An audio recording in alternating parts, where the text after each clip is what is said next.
Hello guys, Colin here. Do you drop your picks? Because I don't, and I don't quite understand that. Dropping guitar picks is something that a lot of players have a problem with, but I've never really experienced myself. I think there's a lot of factors that can go into losing your grip on a pick, but most of it would come down to the style of pick you're using and the technique of your playing.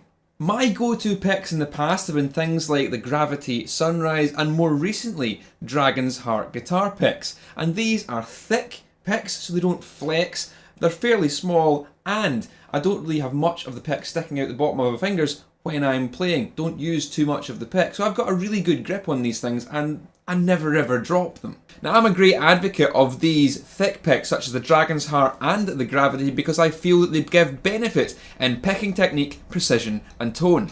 But it's not just thickness, there are other design aspects that these type of picks share that improve your ability to keep a hold of them while you're playing.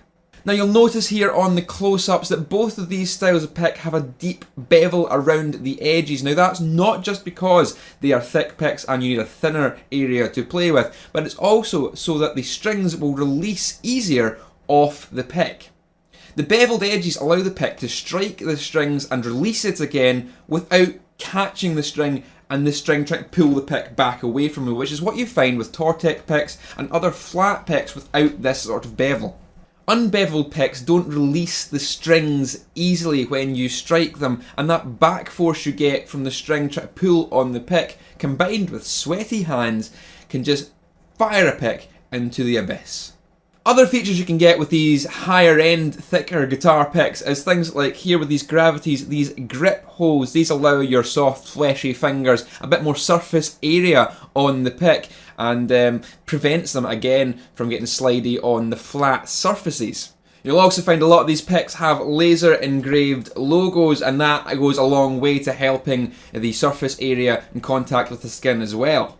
But even without these things, the surfaces of these higher quality picks are much better for getting a hold of. These Dragon's Heart picks, for example, I find that even the flat surface, the one without the laser engraved logo, grip my hand exceptionally well. Same can be said for things like this Gravity Trip that I have, which is just a completely flat surface. My finger just grips straight onto that and doesn't come back off. Maybe I've got grippy fingers and I'm not particularly sweaty in my hands, but I find that these kind of picks hold on a lot better than your cheaper Tortex style. Although if you're using a more flexible Tortex style pick that's a bit bigger and you're holding it near the top so there's more pick sticking out the bottom, I suppose when you are strumming strings it can get caught up and come right out of your hand. Again, I think this is something that can be combated with a better technique and maybe some different equipment, but if you're dead keen on using those flexible picks and you use a lot of pick under your thumb, then what can you do to stop them slipping out of your sweaty paws?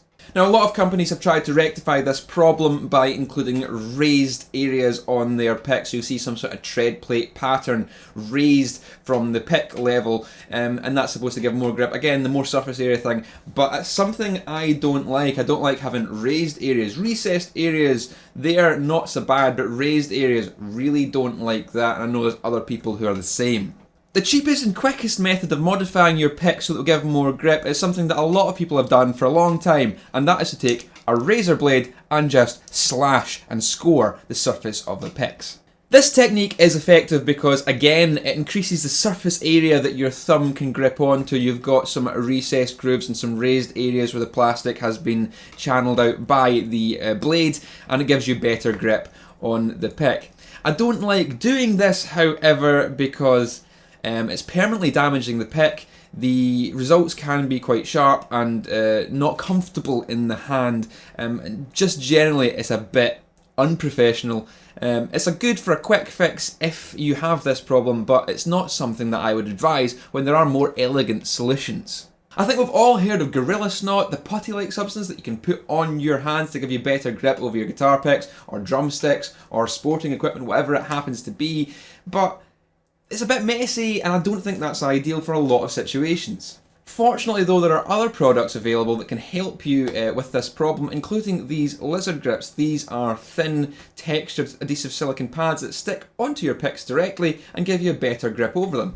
Now this is the kind of product I usually wouldn't pick up because, as I've said, don't have that problem with dropping picks personally, and I don't like texturing the pick in any way, whether it be slashing it with the razor blade or, in this case, sticking something onto it to give it increased grip. Don't like that feel.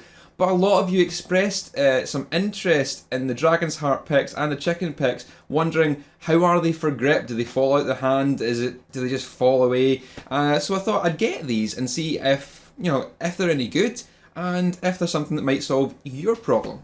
So they're quoted as being super grippy, non-sticky, and ultra thin, and they stand up on all three of those claims. You'll see on the close-ups here the texture on top of these lizard grips, all these little raised circles, so giving you the idea of gecko fingers, very grippy fingers indeed. They come in two sizes, small and large, and can be applied to one or other or both sides of your pick, depending on your preference and how much grip you would like.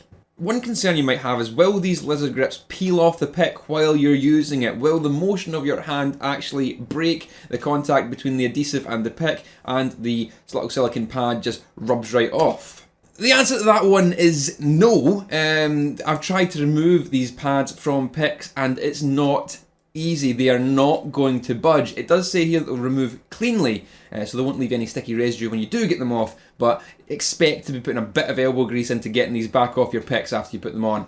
Now these leather grips certainly are doing what they claim to do. Feeling them, they are not particularly thick. You can feel that they're there on the picks, but it's not obtrusive in any way. The two different sizes, large and small. I think the large is much better if you're using a larger Tortex style pick. That grips the thumb completely, so that's the whole area of the thumb covered. Fantastic. I think the smaller ones don't work quite so well on these style of picks, but if you're using something that's more jazz sized, or like these Dragon's Hearts, the small ones work really well, ideal for that sort of area. Now I certainly prefer the lizard grip on the thumb side as opposed to the index finger side. I don't feel I'm getting a particularly great grip if you're just using it on the index finger side. Definitely the thumb is where you want to be with that. And it's gripping fine, it's great. Would I use this sort of thing? I don't really think so. Again, I don't have any problems with holding picks as it is, but I can certainly feel if you had sweaty hands, this would increase your grip over the pick compared to it not being there at all. So, and it's a lot more elegant, a hell of a lot more elegant than scoring it with a razor blade or anything like that, or having Gorilla Snot all over your hands. Plus, it's ready to go whenever you are. You just need to pick up your favourite pick and it's already there and it's already attached. So, no preparation time. So, yes, I think these lizard grips might just be what you're looking for. Now, as I've said before, I think picks falling out of your hand have a lot to do with the styles of pick you're using and your technique. It also got a lot to do with how sweaty your hands get. Now, I know some people get really sweaty hands. They chew through guitar strings in mere minutes and leave horrible sticky residue all over their guitar. I'm not one of those people, so maybe I'm the wrong person to be talking about this. I'm also the kind of person who really enjoys thick picks.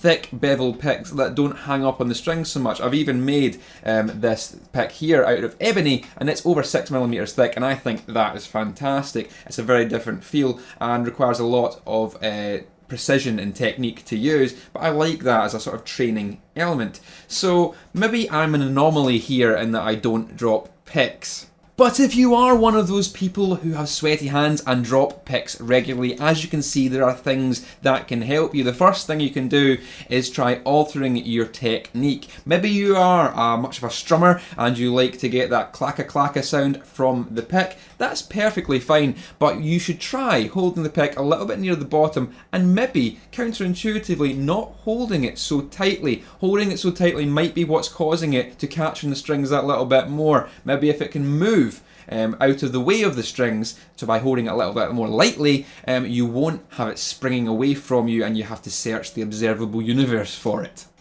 And if you combine those technique changes with something like the lizard grip, some sort of product like this, to help you get a better grip of your pick, then you should be holding on to it for much longer than you have done before.